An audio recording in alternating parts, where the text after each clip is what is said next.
Entering the Mayo Experience. Mayo Experience. Mayo Experience. Mayo Experience. Experience.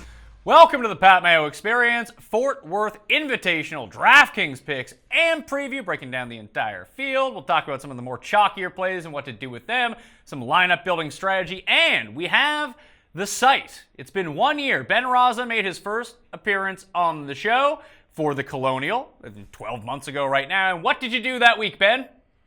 Yeah, no, that started my good Pat Mayo bump experience. Kisner, Sean O'Hare was able to win a couple of things. Yeah, that was when it was Dean and DeLuca. This tournament changes names every year, I guess.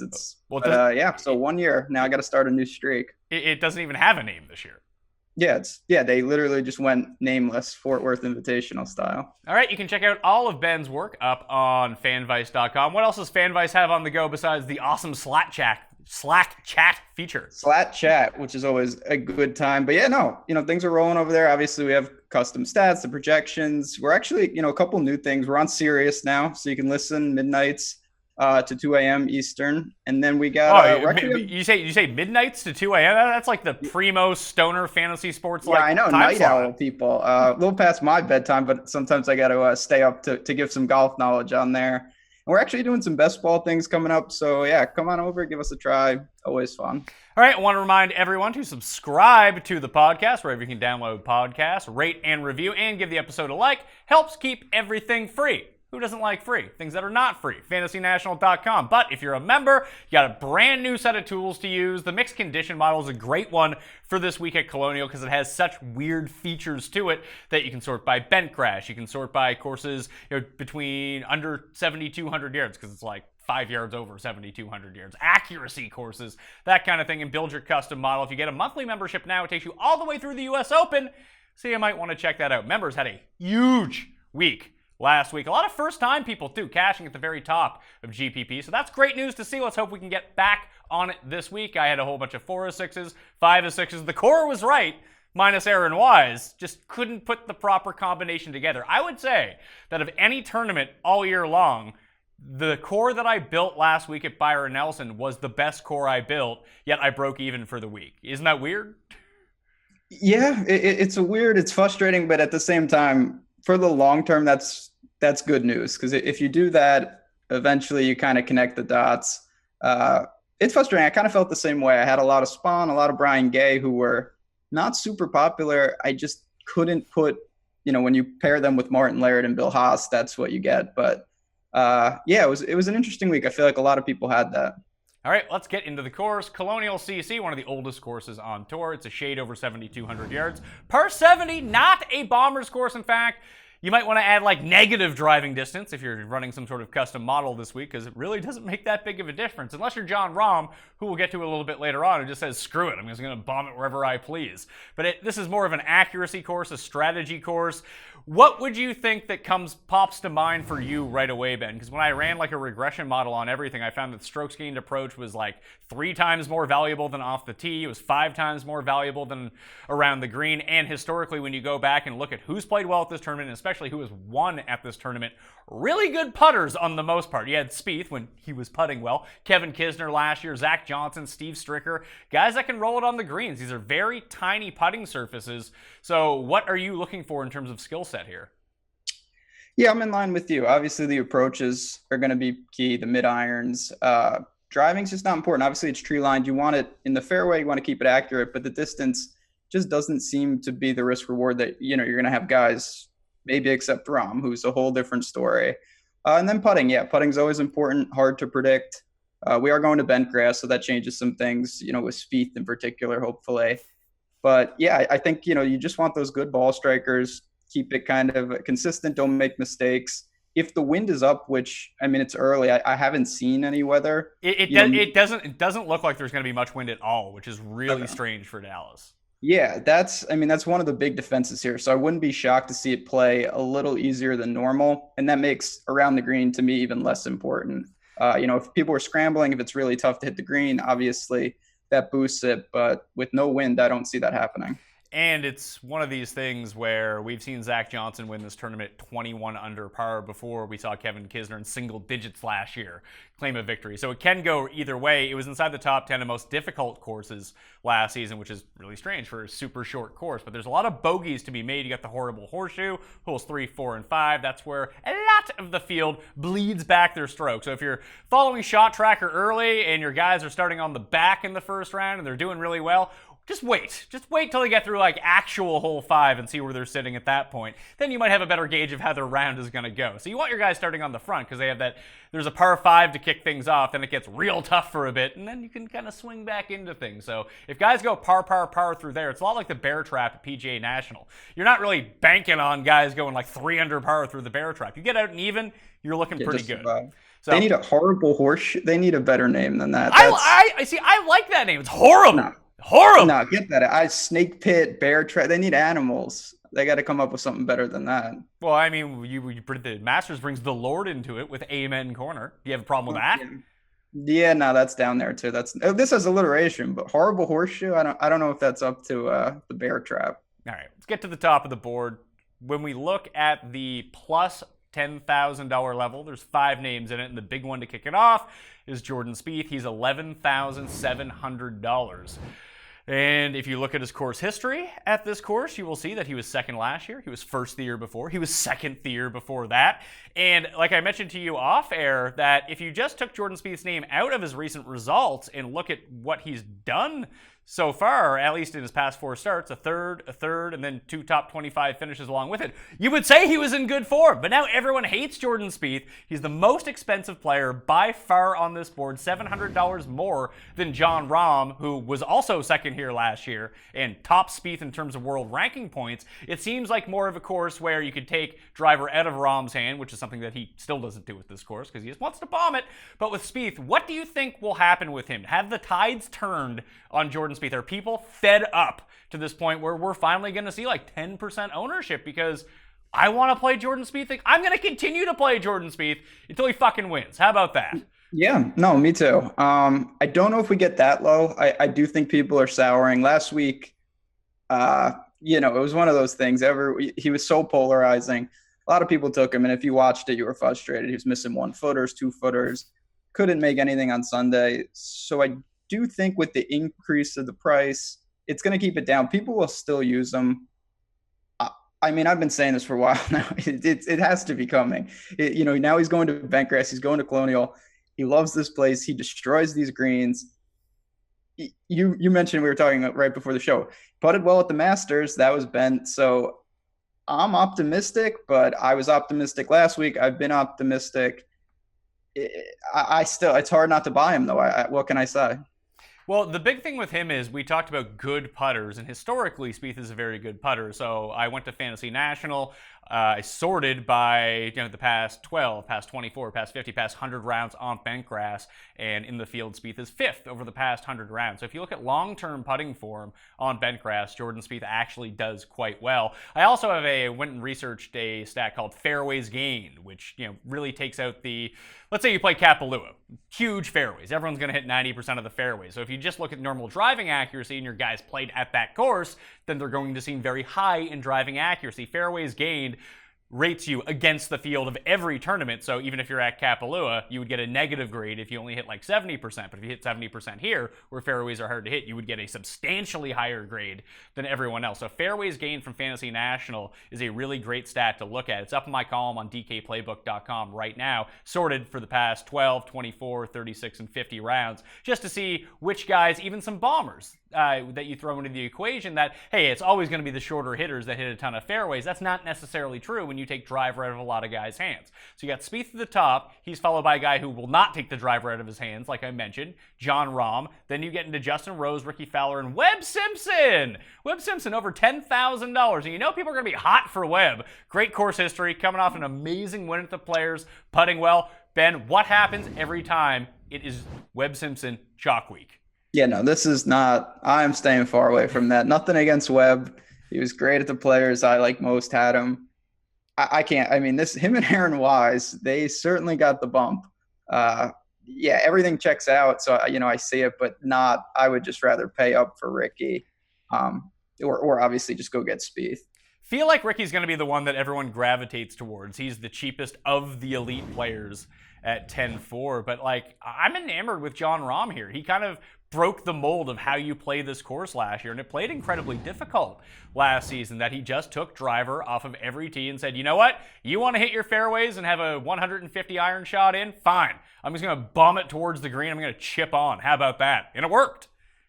It did work. I'm still a little skeptical. I was, maybe not most people, but I thought Rahm would not fit this course last year. I was stunned to see him attack it the way he did. The one thing, his approaches were on fire last year, and he's not, obviously he's a great player, but the approach game is not where he makes his money. He's a great driver of the ball. He's a good putter. So I'm interested to see if that kind of regresses a little. I'm a little skeptical that he can keep that up. If he can, yeah, maybe he does repeat, but I have him distant behind Spieth and Ricky for me. See, I'm going to play Rahm over Fowler. The problem ends up being that, he's just more expensive. And the name that kind of falls into the cracks here is Justin Rose, who, world-class player, never played this course, at least in the past 6 years. Why is he here? Because there's a PGA exemption that you need to go through, that you have to play every course once every 4 years if you're going to maintain your status. So Tiger at Colonial at some point, if he keeps his back healthy. But Justin Rose, he's going to be the one that ends up with the lowest ownership here, right? Absolutely. There's no doubt. And that obviously gives him some appeal. Because there's no reason he can't play this course well. He just hasn't played it. There's a huge Euro event. I thought he would be over there, honestly. So if you're looking for the low guy, that makes sense. But again, I think Ricky sets up pretty well. I know the approaches aren't great, but he's got some, that stupid thing at the Players with the ball and the tree. I think he's kind of playing a little better than he's been getting out, and I expect that to kind of shine this week. I have a feeling that Ricky's going to end up being the most owned of the plus $10,000 crowd. What does that make you do with him in large-scale tournaments? Does that mean you might let's say he starts crossing the 20% threshold, and you can get Justin Rose for, let's say, I'll estimate around 10%. It could be lower than that if everyone gravitates towards Ricky, especially because he's cheaper and leaves an easier build for the rest of your lineup. What do you do then?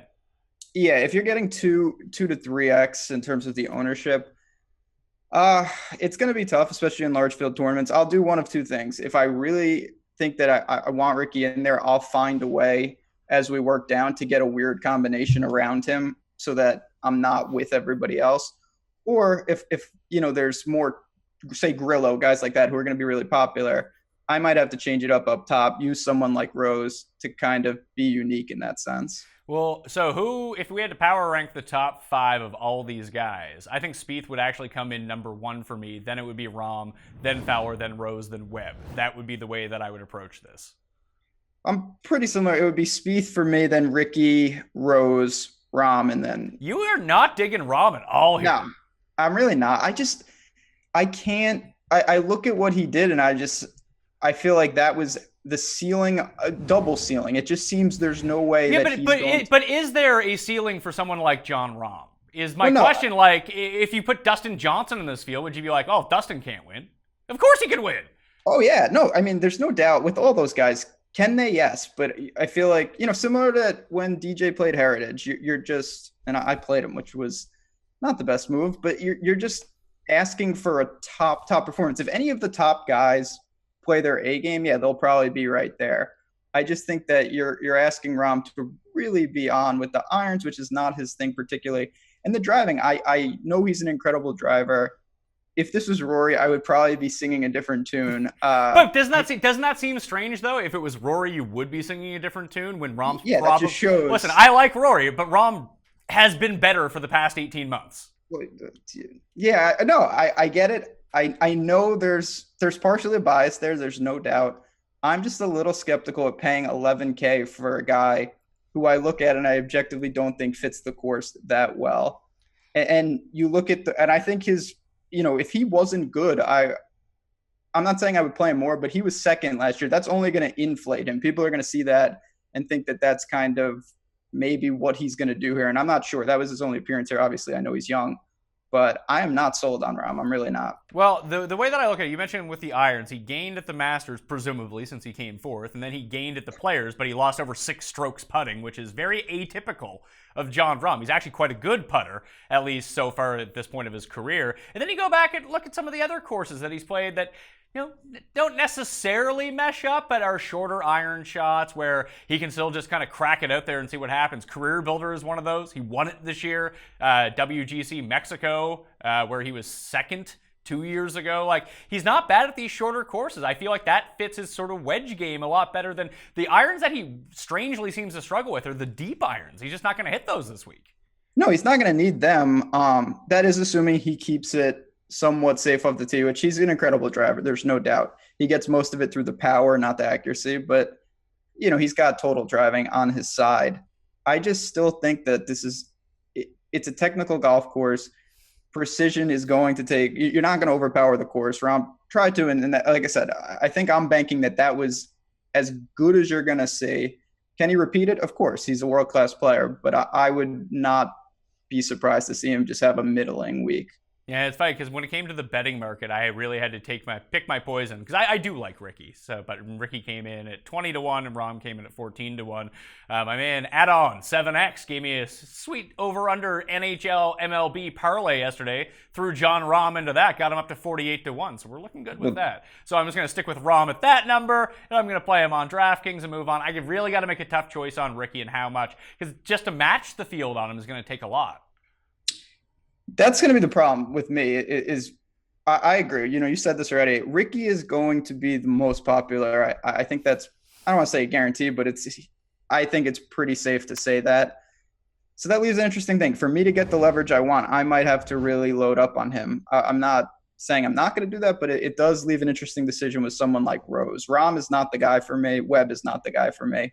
But the other three will present an interesting opportunity. Well, one of my biggest things with Fowler is the 3 chalk guys, really, that we're going to get to down the list that I just know that I want to build around. I know everyone wants to build around them, so we need to talk about what do you do with them. One is Emiliano Grillo. He's $8,600. Adam Hadwin is $7,600. And now our boy, JJ Spaun, the week after, he breaks back through $7,400, and everyone wants to play him down at the bottom. Like, I would assume most cash game teams are going to start Ricky, Grillo, Hadwin, Spaun, and then they'll fill out the rest afterwards. Like, that's got to be the most common build. I don't even think it's that bad of a build. Even for tournaments, it sounds like it might do quite well, but if those 3 guys are going to be super popular, what do you do with them? Well, yeah, this is all about kind of roster construction. I like those guys. Obviously, I think Spaun, I don't want to say he's in a different category. I'm a little less high on him than Grillo and Hadwin. But if you match them up with Ricky, you probably are going to need to either leave some money on the table or have a guy that's a little off the radar because they're going to garner a ton of ownership. It's easy to see why. I mean, Grillo, I think the entire community is waiting on to win. It's hard not to like him. And then Hadwin, yeah, if the putting comes around, which you would think historically it would, the irons have been great, so that should be a pretty good spot for him. And it's another player that just hits a ton of fairways, and the putting should come around. It's come around the last 2 tournaments, which is nice to see. He's still ranked 103rd for the season in strokes gained putting. Has not finished outside the top 20 in either of the past 2 seasons. So the rest of his game it's almost like when he won at Valspar, which corollary course to here, shorter course, keep it in the fairway, make some putts. Now he putted amazingly that week, but he can flip that switch at any time, and we know he has the short game to go along with it. The Players, he lost 4 strokes around the green, which is so mind-boggling for a guy who's pretty elite from greenside that you have to think that just bad week, chalk it up to bad luck, boom, we're going to get back on it here. I really like Hadwin. I think of those 3 guys that Hadwin's the one that I probably won't get away from because he's so cheap, at least with Grillo. When you look at him, Zach Johnson's right there, Bryson's right there, like Louis right there. There are capable pivots around him. Yeah, absolutely. Hadwin, probably, even though I love, it's a price thing. If they were the same price, I would prefer Grillo, but Hadwin, I kind of relate it to Spieth. It's the same concept. I expect his results to actually be worse than they are. It just shows how strong the rest of his game is because he's not leaning just on the putting. That's going to come around, you would assume. Historically, he's a much better putter than this. And when it does, you're going to have value there. So ownership will be there. I don't think that's where I want to make my stand this week. There might be some other guys, maybe Spaun. Like I said, I'm not as high on him, even though he was great last week. No denying that. But yeah, Hadwin's the guy. I think you just kind of play him, certainly in cash and then move on. Well, the big thing is, like, when you look at them, like I mentioned, if you go to Grillo, you have Zach Johnson, Hadley, Scheifele, Kisner, Duffner, Bryson, all within that same price range. Or you can go up to Patrick Cantlay. With Hadwin, like, I like Chris Kirk, I like Roy Sabatini, I like Shez, but I just prefer Adam Hadwin a little bit more. And then with Spaun, like Austin Cook's right there. You could pivot off. Danny Lee is just one higher if you want to go back to Brandt after he screwed everyone last week. Or you can just pay down for someone else. It just seems harder to get away from Hadwin than it does from everyone else, at least in my mind. Yeah, I mean, I have reasonable pivots. I think Chris Kirk is a guy I'd probably play too often. I like Kirk this week too, but objectively speaking, Hadwin's probably a better play. You would think so. Now, it's the same balance of Ricky Rose kind of. If Hadwin is 25% and Kirk is 8%, that's a conversation and risk I'm probably willing to take on some teams. Ryan Palmer's there, who is, a death train waiting to happen. But he lives at Colonial or some garbage. He's a member. It never works. Yeah, it was just like last week. How could Spieth lose? He's a member. Of course. All these guys who are just like, oh yeah, they play the course every week. Well, it doesn't seem to work. So there's him. Sneds, I'm willing to kind of bank that long-term form is better than recent form with him. I was stunned after he started off good on Thursday. I thought he was, going to cruise, and that's not what happened, obviously. Danny Lee is there. I'm not going to be chasing that. I think people will play him. I'm playing him. See, that's really, you're going to take that. He's Danny Lee. Every time. Did you see Danny Lee's Instagram? He has embryo swag on the go now. That's a new thing. Danny Lee, every time he shows a glimmer of hope, people start to get on him, and then it just reverts back. It's just hard to trust that guy. You almost are better off after, kind of like where he came out of nowhere at the Players. It's hard. He just doesn't sustain any streaks. So maybe a flyer here or there, but I'll prefer Ryan Palmer for the real egregious flyer in that range. All right, let's go back to the $9,000 range. We have 6 players here just below Webb Simpson. We start off with Aaron Wise, last week's winner, $9,600. Jimmy Walker, Matt Kuchar, Brooks Koepka, Adam Scott, and then Cantlay. I like Brooks by far the best of anyone here, just based on straight skills. He's much better than all these guys, so that helps. Kuchar's really interesting because I think people are a bit pissed at him from last week, and this is a much better fit. Kuchar is interesting. Yeah, he finally, broke his long cut streak. He'll be fine. I'm not worried about that. I actually lean to 2 bozo. Adam Scott, who I don't even know what to say anymore. It is coming around. I feel kind of comfortable with him. Still, I believe you'll know, he's still not in the U.S. Open. No, he's in. No, with his putt, he made birdie on 18 to get into the U.S. Open. So now he has nothing to play for. Alrighty then. Well, I still do like him, though. He is playing well. I think he's building towards something. It's trending. The long putter, he's certainly still a bad putter, but I guess it got marginally better. And then Cantlay is a guy that everyone loves. I rarely play him.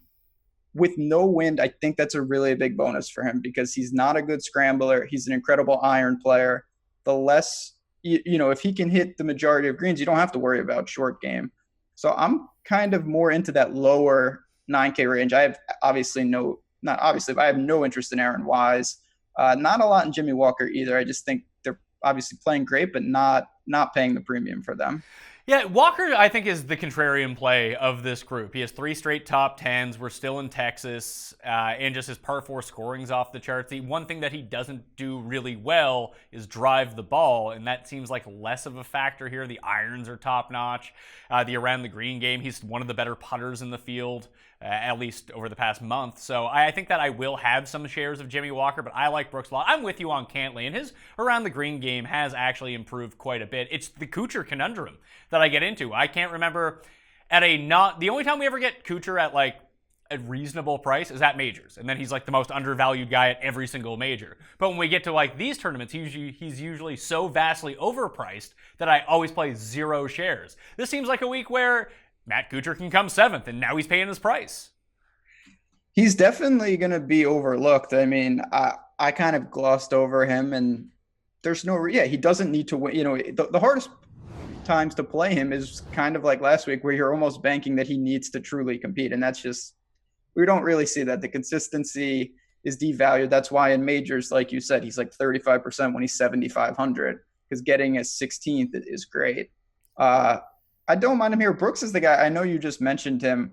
I guess I kind of see it like Rahm. I don't know. I don't really think he fits the course either. Yeah, pure talent. Does he need to fit a course, though? Why? Why does he need to? I mean, these guys are still in the range. I agree. I talk about it all the time at FanVice that, it's kind of like baseball where you have like specialists, and then the elite guys, it doesn't matter. They can go and attack anywhere. And Brooks certainly falls into that, but I still would prefer him on a course where he can utilize his driver a little more. Maybe he goes the Rahm route and tries to just overpower it, but I'm a little nervous about his irons. He was great at the Players. He was great at the Players in the extent, he got a double eagle. That helped too. Yeah, but he also pissed away the tournament on 17. So yeah, I guess that's fair. He just traded off. He had a pretty good week. Since returning, he's actually been quite good. He's rolling it. And, I mean, he played the Byron Nelson last year before they went to Trinity Forest at a course that's not completely dissimilar to this, and it's like second. Are you going to pair Rahm and Brooks? Of course. Okay. That's the stack. I think the skill set stack that if you're going to do it, you go with it. That I could see. I'm not going to be doing that, but that's where we talk about you want to correlate your lineups, because I think it's a pretty fair bet that if they're able to do it, they have a chance to go together, and that's kind of what you want to do. It's just it's tough. It's a scary fade because they're ridiculously talented, but I just don't see the price. I would much prefer Scott or Cantlay in that spot, just like I would much prefer Ricky to Rahm. But okay, why would you want Adam Scott over Brooks, though? I mean, Adam Scott's a bomber. That's what he does. Yeah, but I just feel a lot more comfortable with his irons, and I do feel like he's trending up. The fact that he's in the U.S. Open, I didn't know that. I thought he was 61st. I could certainly be wrong. I thought he still needed to play or go to qualifying, but he's finally showing some life. 11th at the Players, 9th last week. He was good. The putting is I'm not saying it's coming around, but I don't think it's hindering him to the extent where he can't really break through. And I would take Scott over Brooks straight up this week. Doesn't that sound like coming out of your mouth? Like it's almost like vomit, right? Yeah, no, I don't feel well. I certainly maybe taking years off my life with those statements. It definitely doesn't feel good, but I think I can get away with those. You obviously have to make some stands up top. I think I can get away with no Brooks. I think I can get away with no Rahm this week. All right. Well, Brooks is my favorite play from that $9,000 range. No love for Wise across the board because I don't like him here either. I think as we're seeing that you want to kind of play Aaron Wise at places where the driver will be super impactful. The only thing, I mean, you can always say this is I can't imagine he's over 5%, honestly, and you rarely see that for a guy in the top ranges. It's just such a price to pay for a course where he cannot lean on his driver. After a breakthrough win, I can't imagine playing him. Yeah, I mean, this is more anecdotal than anything else, just from observation, and they could be completely wrong. But it seems like when you get your first-time winners, or you're kind of like, I don't want to say Aaron Wise is a scrub. He's not. He's just young, and this is his breakthrough moment. That maybe he's like Jon Rahm and just keeps everything rolling, although he doesn't have the same sort of pedigree quite to that level. He does have quite a bit of pedigree, NCAA champion. It's pretty good. But I find that unless you get like an established star coming off like a win, then you can kind of ride the heater with them. Like we've seen Adam Scott do it where he just wins, then boom, he wins again the next week. We see higher end players do that when they get in the zone, that they have that winning. It's just going to be such a weird week for Aaron Wise. He's a millionaire now. He got stood up on national TV, got friend zoned. That was no fun. By his girlfriend, apparently. I don't know what that's about. And now he's going to have to do more media obligations. He's calling everyone, that sort of thing. It's just hard to turn around in 3 days' time and just have that same sort of level again, at least in my mind. I mean, like I said, I'm more of a feel person in general, so I think that stuff's important. There's just a natural exhale when you're exempt for a couple years. You've kind of made it, and unless you're, like you said, someone who's a kind of that next level, a Rahm who can just keep it rolling, there's just a natural fall off. I'm not saying Wise couldn't play well, but I really think that there's just something you can't replicate when you're in the hunt to kind of break through. What do we do with the size of this tournament? Because this is an invitational, only 121 players in the field. That's well off the 132, 144, the 156 that we had last week, which means at least 58% of the players will make the cut this week. Does that lean you more towards stars and scrubs? I think you can get away with it. You can be more aggressive in general just because there's less guys to get through. You know, I don't see anyone that I want to load up on, but this is a kind of week similar to the Masters in the sense where I wouldn't mind going like 100% on a guy if I really liked him, because you just feel a little more comfortable that they can get through the cut, and then, you know, the risk reward is somewhat mitigated. So it lends itself to scars and scrubs to an extent. I think, you know, as we work down, the depth gets a little murky as you dip below 7K. I don't see much down there, but you were saying Rahm and Brooks, you can easily do something like that. There's plenty of plays in that lower 7K to get away with it. Seems like a week with the condensed field and people, there's obvious chalk all across the board that leaving $200 to $500 on the table might not be the craziest thing. Yeah, I never like to go more than say 500. I think that's. Oh, so you're saying the people that ask me in the live chat every Wednesday, 1:30 p.m. Eastern time on the DraftKings YouTube channel, but not next week or the week after. But we'll return after that. I'm on vacation, then we got to film U.S. Open stuff, so stuff got in the way. But this week it'll be there, so be there at 1:30 p.m. Eastern time. DraftKings YouTube page. Leave your channel. People are like, should I leave $2,000 on the board? It's like, why? Why would you do that? I know. I get those questions sometimes as well. Yeah, I know you can do it, but I strongly advise against it. You can just upgrade somewhere. But Ben, if I built the optimal lineup 3 weeks ago, it would have left $3,000 on the table. 9,000. Yep, that's of course. You just take. Yeah, that's the old hindsight. The optimal was 42,000. Yeah, don't do that, people. But I do think you were mentioning before. You want to play Ricky and maybe you pair him up with Grillo and Hadwin. That's the kind of situation where leaving a couple hundred comes in handy, because you're not going to be the only person who's doing that. So you have to find a way to be different.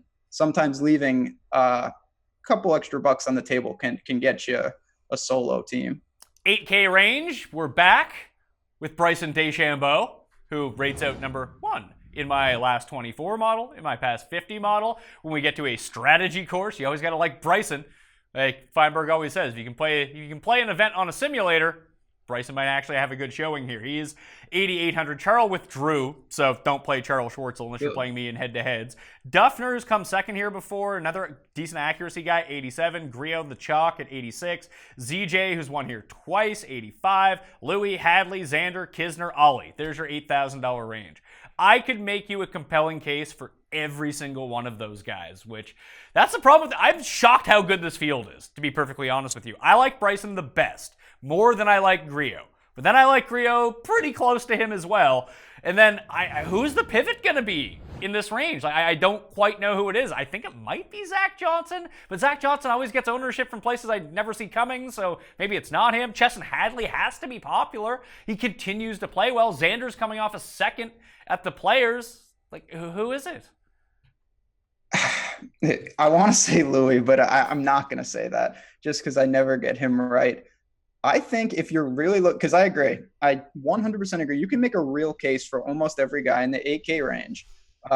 Grillo and Hadley stand out, but they're going to be popular. Zach Johnson garners ownership. I'm not as interested. I think for me, Jason Duffner is someone that I don't mind taking some flyers on. You mentioned some success here. He was good at the Players. He did gain a boatload of strokes. That was that was almost 100% putting related. Yeah. So I am taking that with a grain of salt, but I do think that his game suits what you want to do here. It's a shorter track, can lean on the irons, and the ownership is just not going to be there. He is the pivot if you want to get away from all that chalk in the mid-range. You mentioned, though, I wouldn't be shocked to see it somewhat dispersed just because there's so many options. You got Zach Johnson, Hadley, Xander, Kisner. Those guys, they're not going to be popular, but they're not going to be not owned either. So there's all these guys are going to garner some ownership. That's going to mitigate it to an extent, but I think Duffner is a guy that probably gets lost. Yeah, only because you can pay slightly up for Cantlay or slightly there for Bryson DeChambeau or just down for Grillo. So I think that he does make an interesting pivot. By the Fantasy National ownership projections right now, again, this is Tuesday morning. This is going to wildly swing. Fanshare Sports also very good at tracking ownership. Duffner projected right now 6.6%. Louis, 1.8%.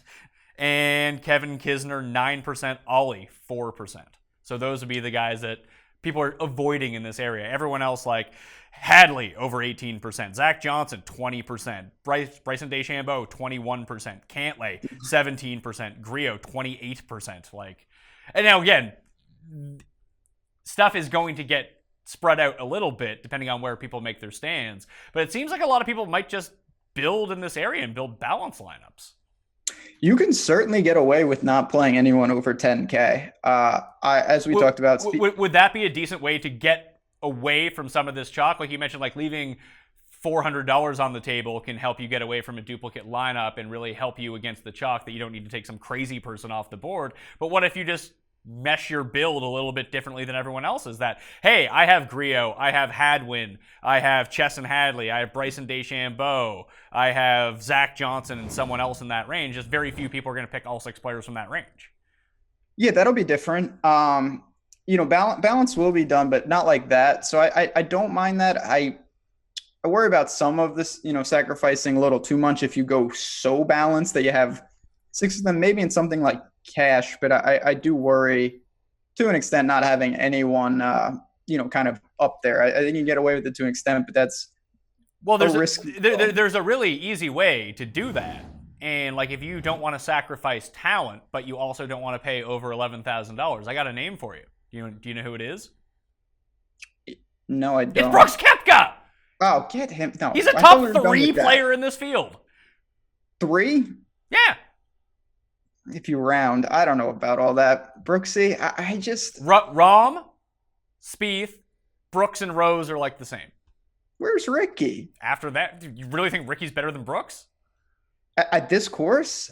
I mean, I factor in the course. Yes, I get maybe flat. I first of all, I definitely have him closer than you. There's no doubt about that. I would give the nod to Brooks overall, even though that hurts to say.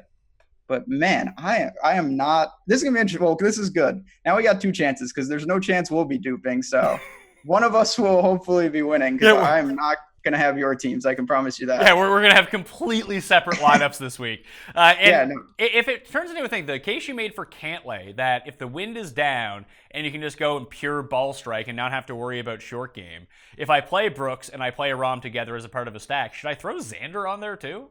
Yeah, absolutely. I think he's great. He's another one off the tee, not specialist, but he's kind of like that. I would bump him down if it was really windy, if he was grinding. That's another great mid-range target, and he fits what you're trying to do there. I know we mentioned him briefly, but are you going to play Usti? I never get him. I won't. No, I actually wanted to play Charles, but I know Oosthuizen now on bent. I don't know what to do with the guy. He never wins, but he doesn't need to win at this price. Someone's going to make a lot of money, it feels, on Louis one of these weeks, and it's not going to be me because I'm just not going to play him. Yeah, I've said this before on the show. I can't get the South Africans right. I just can't. I graced last week. I missed. I don't understand how these guys play. Yeah, Louis is going to just randomly come in third one of these weeks. I'm not going to get the reward because I'm done playing him as well. It's just there's too many other guys that are playing better around him. All right, fade the chalk. Grillo or DeChambeau? Which one would you fade if pressed?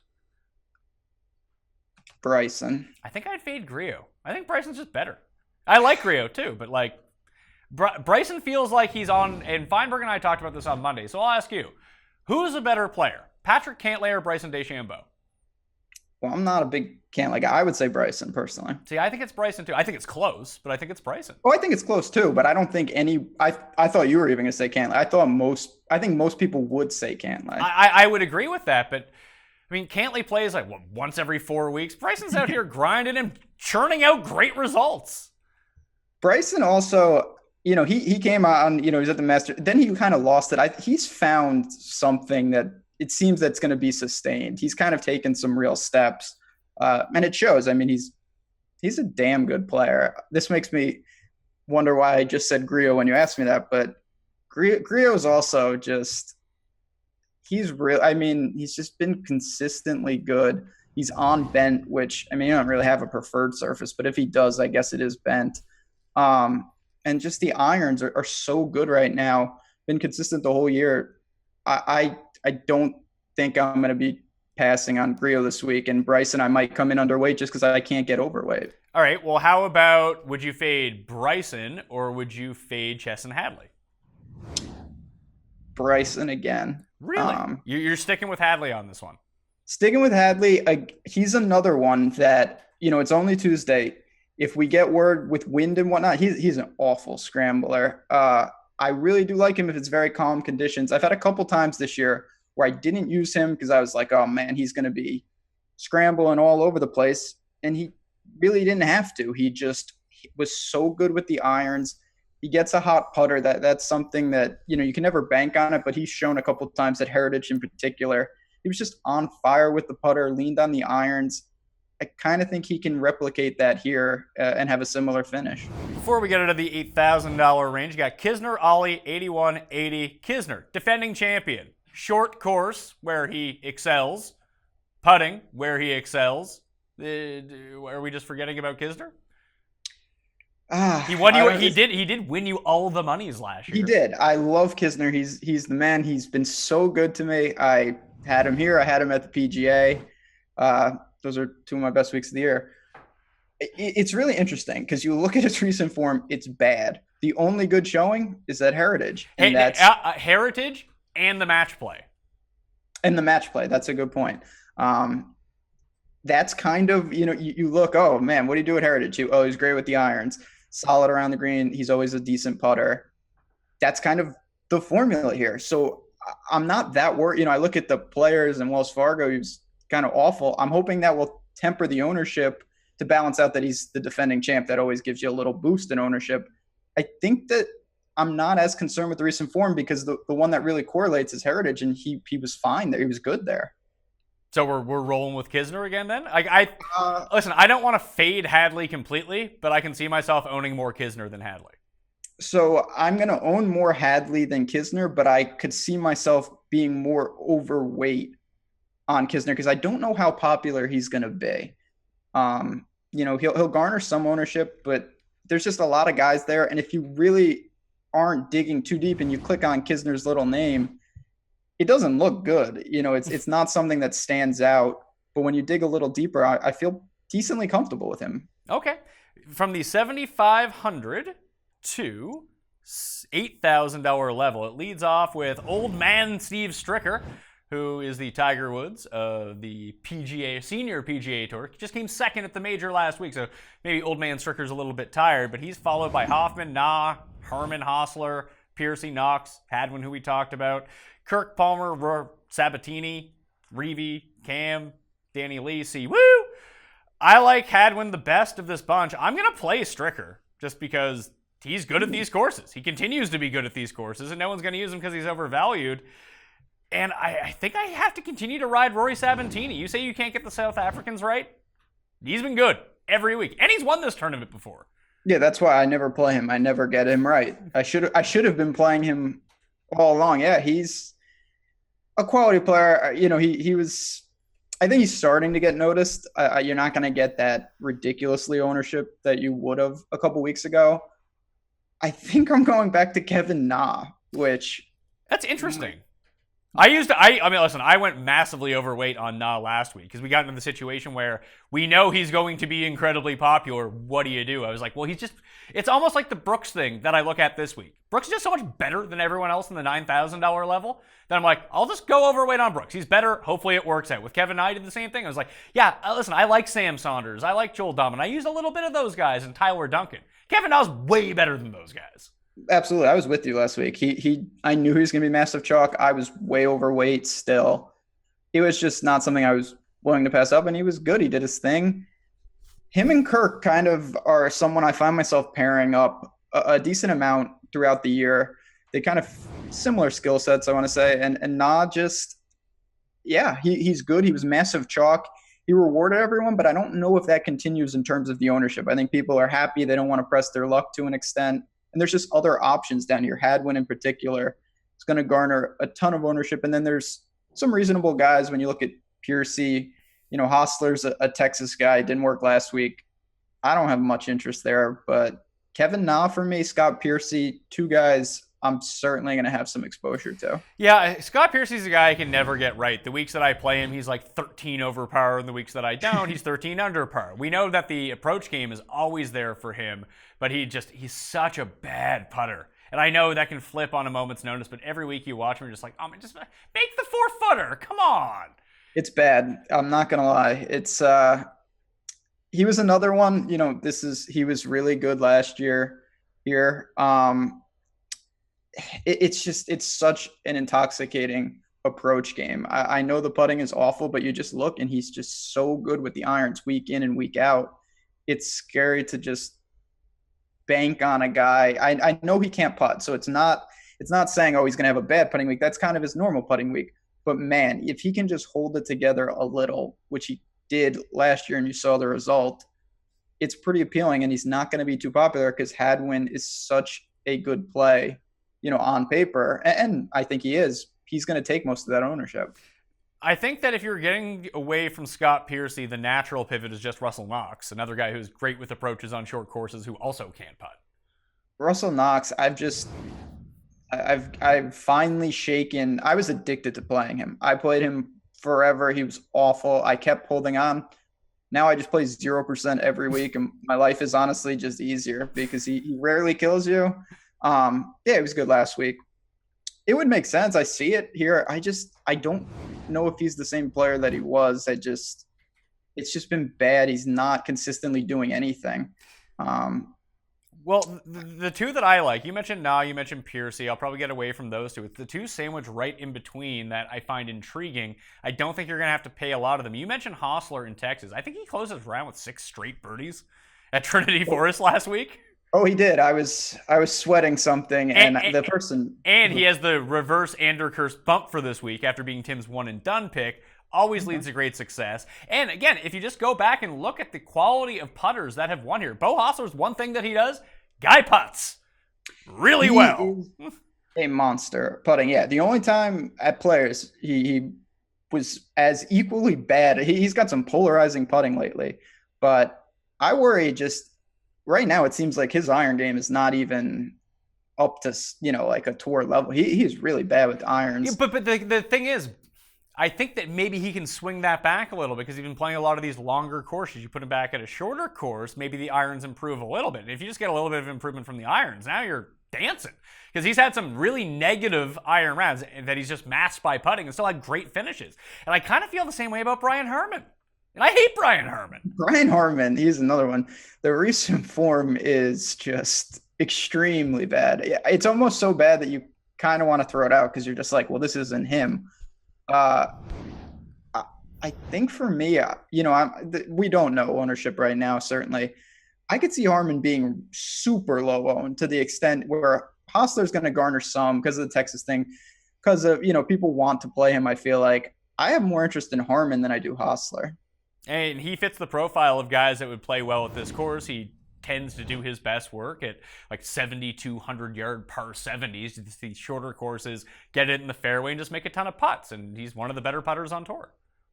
Yeah, no, he certainly fits the style that I kind of want. And, I don't know if this is the best thing, but when a guy plays so bad that to me, it kind of does scream outlier. And you look at his recent results, the player, he just lost, it unraveled. Sometimes that happens, then you kind of reset. He didn't play at the Byron Nelson. I feel pretty comfortable that he can revert to that form that we saw when, if he was in form, I think we would see him more with the Bryson and Duffner range rather than down here in terms of price. Hadwin, obviously, my favorite play from this range, going to be over 25% owned potentially. So if you don't like him, very easy fade to get away from all that chalk. Kirk right below him. I like Kirk kind of like you do as well. I don't like Ryan Palmer. I like Roy Sabatini. I have interest in Chez Reavie, who's starting to turn it around just a little bit. I was waiting for you and to mention doesn't this just seem like a Chez course? It does. It does seem like a Chez course. God, this guy, I remember when he was like 30% owned for weeks, and now you barely even notice him. I'm not I'm not in love with it. I see it maybe as a one-off if he's not too popular. I think Kirk is going to be the guy, though, besides Hadwin for me in that range. And Ryan Palmer will be my risk reward. The other guy I just want to throw out there real quick, I don't really have a feel on him. Is Cam Smith. Yeah, I don't know. Like, he lost over 7 strokes with his irons in 2 rounds of the Players, but if you go into the water 3 times, that's what's going to. There are really funky strokes gained numbers from the Players because it can go so horribly wrong so quickly that it just catches up to you. Now, at Heritage, he was 32nd. At the Masters, he was 5th. Sony, he was 18th, another shorter end course. Wyndham, he was 7th last year.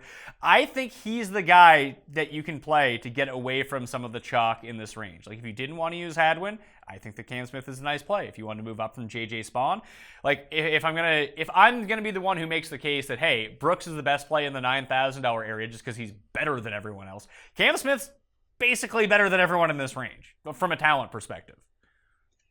He's a guy that, I'm gonna play. I think he's probably him and Snedeker are my pivots from Spaun. Nothing against Spaun. I'm a Spaun fan. I played him last week. I like him.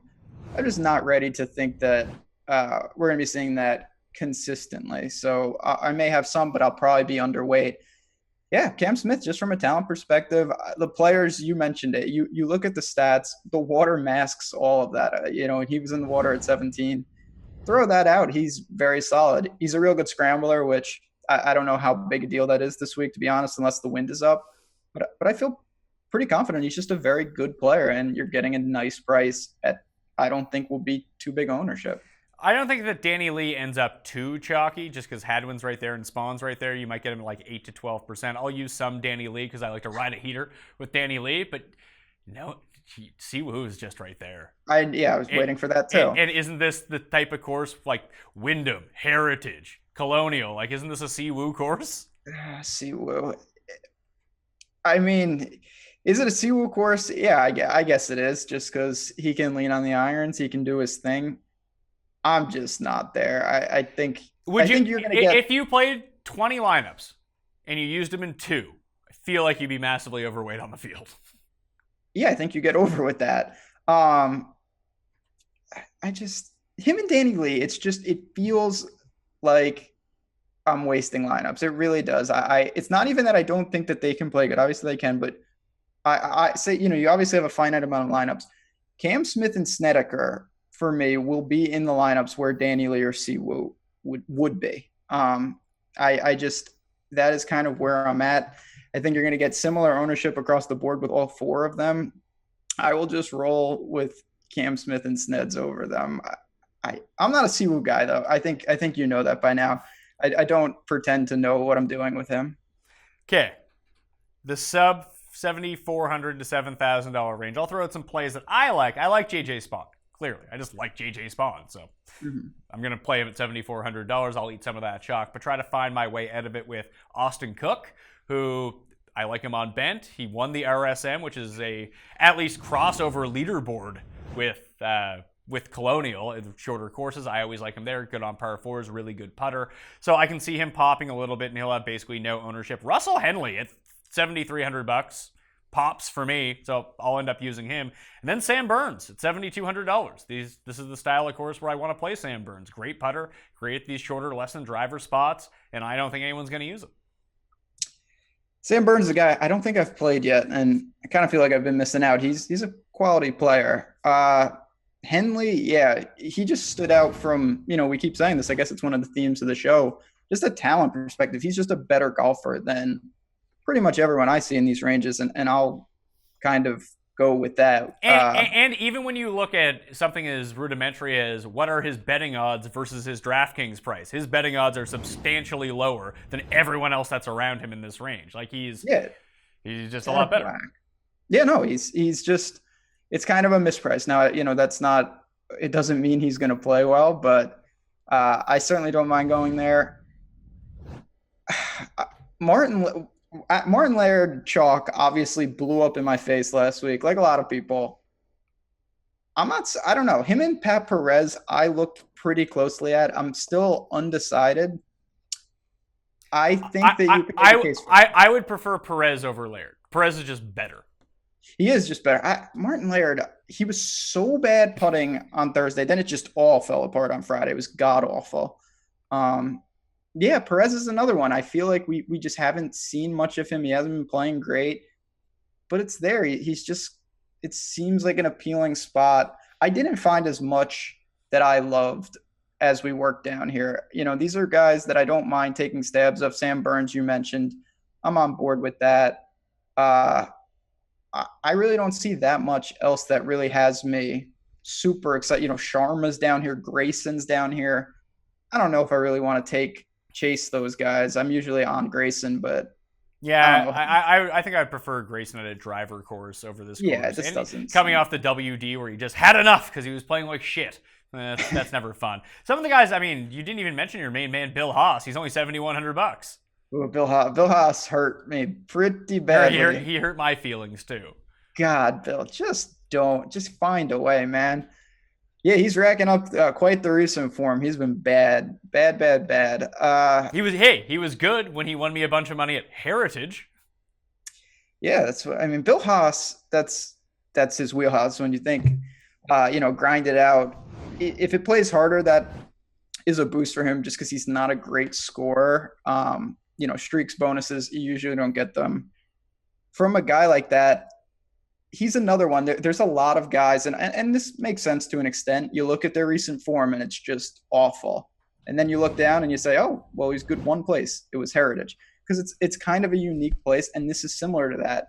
So I do think you can make the case for some guys who have a string of missed cuts, at the Players, at Wells Fargo, and things like that, who play well at the Heritage and kind of set up for that type of course.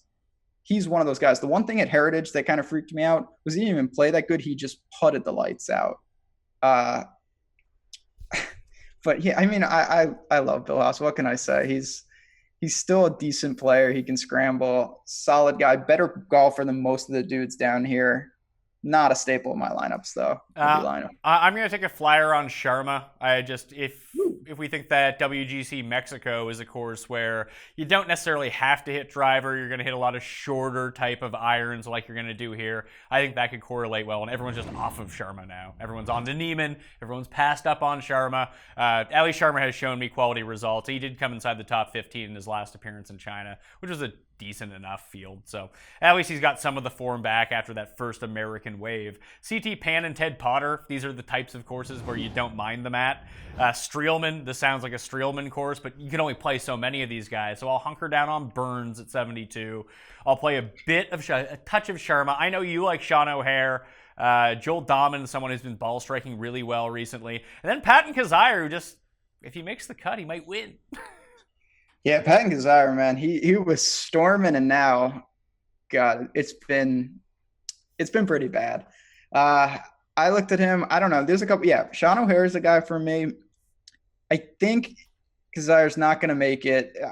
Johnny Vegas, I know he's not a fit per se. Him and Poston, whatever that kid's name is, I played him last week. He's just a solid player. I don't know if he has status. I don't exactly know how that works, to be honest. He doesn't have many starts, but he's playing pretty quality golf when he gets out there. I think that's where I'll go with a couple of my flyers in the low 7K.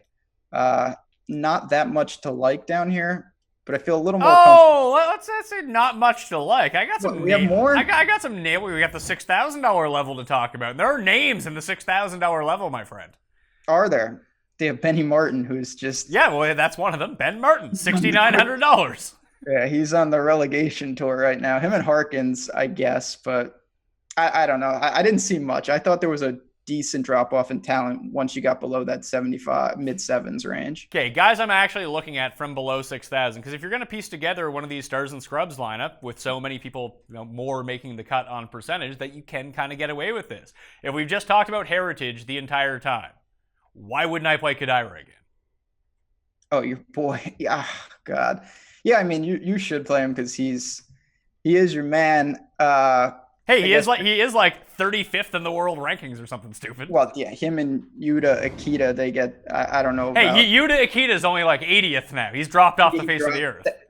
I've said this to you before, and you should agree. I have a bias because these guys kicked out Tani Hara from all the cool stuff. Hey, Tani Hara's in the BMW this week. He's overseas. He's like 80-1 to win. Good. I'll be playing him on my Euro lineups because that guy is the man. Yeah, I mean, Cody Hara, Siwoo, obviously the Heritage connection. I'm just not sure where he's at. That was a impressive. Yeah, he won. It was a fluky win. But it seems like Heritage being a prime example of this, and we saw when you have a Japanese player and a Korean player at the very top, that there is something to be said that a lot of these Asian tour players and Japanese tour players tend to play well at these shorter courses that involve a lot of strategy and you don't need to bomb the ball. The only one who's sort of atypical to all of that is Hideki. Yeah, he's different. But yeah, no, I agree with that. And there's something to be said about that. This is a technical golf course. It is strategy based. You mentioned that with Bryson. I'm just not sure that I can you can play 5% of him and get overweight. So yeah, you want to take a couple flyers. I wouldn't blame you. I don't know. I mean, I'm scrolling through the guys that I'm even looking at, Taylor Gooch. There's one guy and his name is Johnny. Johnny question marks. Why not? Why not Johnny question marks? Because why not? Because I started playing him after Heritage, and that was at Valero and Byron Nelson, and he's done nothing for me. Yeah, but this is back at a track where he can play well. Just hit the fairway, Johnny. I can do that. It's amazing. I mean, I just said this, but I didn't realize to the extent there is so many guys who played well at Heritage and then just have 3 straight miscuts. It's a very unique spot. It is. That's going to be interesting. I'm definitely going to correlate some team. And then I click Kelly Craft, and he just got cut at Heritage too. Nice job. I wanted to mention him, but maybe not. I'm definitely going to make some lineups that will correlate, the Heritage stacks to an extent. And because, I mean, it's very easy to see the similarities. Sun Kang is down here, boy. I like Stu Sink better. Stu Manji. Not playing overly well. The irons are still there, though. The putting has just been atrocious. Maybe a swing back to bent can help him out, but he's a green and regulation master. Yeah, Sink, I haven't built cash in particular yet, but I could see myself, if I needed to dip into the 7s, I feel most comfortable with him kind of grinding out, a 35th, something like that. I'm going to try to avoid that. I think I can find enough value in the 7s, but this is the kind of track, it's short enough, hits a ton of greens. Maybe the putting kind of regresses to an extent. I wouldn't be stunned to see him put up a decent performance. Last guy, if we're going to talk about the Heritage correlation here, he's the min price, Raza. Wes Bryan. I know, yeah. Oh, Wes. I'm playing him. I'm going to have lineups with Wes Bryan in them. Don't put him in the ROM lineups. That's my one advice. But they're teammates. Yeah, there needs to be a whole show devoted on how that happened. Like, I don't understand. That's quite this. Yeah. And Brooks had another, he had the insurance salesman pairing. He's clearly driving. He can get away with he's got some serious issues off the tee. If I was playing someone at the min, it might be, you know what? I'm actually gonna say, I think there's a chance that I have Wesley Bryan teams too. Wesley Bryan has missed 6 of his last 7 cuts. The only place where he made the cut, the Heritage. However, in his past 2 starts, he has gained over 2 strokes in each tournament, the Players and Valero, through approaches. He's one of the best around the green players on tour, so that really shouldn't be that big of a factor. But the putting has been very middling lately. And we know that, almost like Hadwin, almost like Spieth, Wes Bryan's one of the better putters on tour. That if he can just get one of those rounds in him, if the driving's not going to be so disastrous that it takes him out of it, which it shouldn't be at this, there's only so many courses where I think Wes Bryan has a shot. Heritage being one of them, this being one of them, John Deere being one of them, Wyndham being one of them. Like, if driving distance isn't going to play a factor and he can legit hit a 3-wood off of every tee and only be like 30 yards behind everyone at that point, I think he's fine. We talked about this at the beginning of the show with Rahm in the sense that those guys, they can play anywhere. Wesley Bryan is on the other end of the spectrum where he has specific requirements to possibly have a good week. And this gives him the opportunity to do that. I don't feel confident in it, but yeah, this is the type of course he can get away with the off the tee problems. And he is a world-class scrambler. He is, short game is not the problem.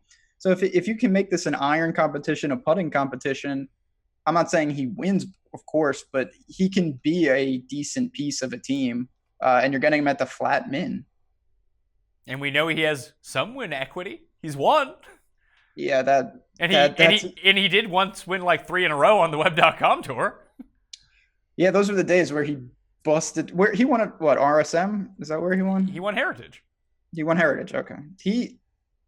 I think him and Codiera will look back on their win singular on the PGA Tour. But yeah, I mean, when you're down here, you're obviously just looking for someone to get through the cut. And you said before, and I totally agree, this is an invitational, 120 guys. It's easier to stomach playing someone like Wesley Bryan in that situation because he has a better chance to get through. Everybody does. So you can get away with it, and you just got to hope that, I mean, I still wouldn't be stunned to see him unravel off the tee, but this is a decent opportunity to just hold it together and lean on your sill sets. I might play the all-heritage lineup this week. I might go Webb Simpson, Matt Kuchar, Siwoo, Kisner, Kodaira, and Wes Bryan. That's what I'm saying. I mean, that is a correlation to an extent. We're talking about Brooks and Rahm. I certainly will be pairing Spieth, Hadwin, and maybe even Wesley Bryan, guys that are putting poorly and are now going to bent grass. I think that's really optimal. Yeah, there's obviously some type of connection, and you do want to link it up. I'm not sure how that works. We'll find out, but probably poorly. Knowing me, probably pretty poorly. Well, but you know what? If it's going to go poorly, that's the whole thing about correlation, obviously. If you're going to do it, you might as well do it. So put them all together, risk reward, giant field tournament. That's another way to be unique. All right. That'll do it on the Pat Mayo Experience. Ben Rasa, tell everyone once again what you're up to at FanVice. Yeah, so, obviously baseball's in full swing. We got golf, all the tools and whatnot, and we're actually starting to provide some best ball content coming up. Find us on Sirius. We got a bunch of packages rolling, so just come on in. We have a weekly sign up if you want to just give it a week, see what it's about. Get in the Slack. That's worth it on its own. It's just a boatload of fun. All right. I'll see you again for US Open. I'll be ready. I might maybe I'll dress up. You should dress down. Dress down? What? Just like a penny? No shirt. No shirt, just shirtless. Maybe I'll wear I have a sweet old Charlotte Hornets jersey, Larry Johnson. Just don't be the guy who wears the T-shirt underneath the basketball jersey. Don't be that guy. No, that's a poor look. Yeah, it's bad I look. won't do that. All right, there we go. See, that's what you can wear, and Mike and I will wear suits. We'll be good to go. All right, you know what I'm gonna do? I'll wear my Charlotte Hornets. That'll bring me some good luck. Excellent. All right, you can follow Ben on Twitter at JazzRazDFS. You can follow me on Twitter, Instagram, and Facebook at the PME. My cheat sheet will be up Tuesday afternoon for DraftKings on DKPlaybook.com. You can find my betting cheat sheet Wednesday afternoon after the live chat at 1:30 p.m. Eastern Time on the DraftKings YouTube channel, up on my Facebook page. Other than that, go check out Yesterday with Feinberg, the article for picks and preview, course, and strategy up on DK Playbook right now. If you want to go check it out, give the episode a like, rate, review, and I think that's everything. Oh, Fantasy National. Go become a member. It's worth it. All right? Pat Mayo, thanks for watching. I'll see you next time. Pat Mayo Experience! Experience!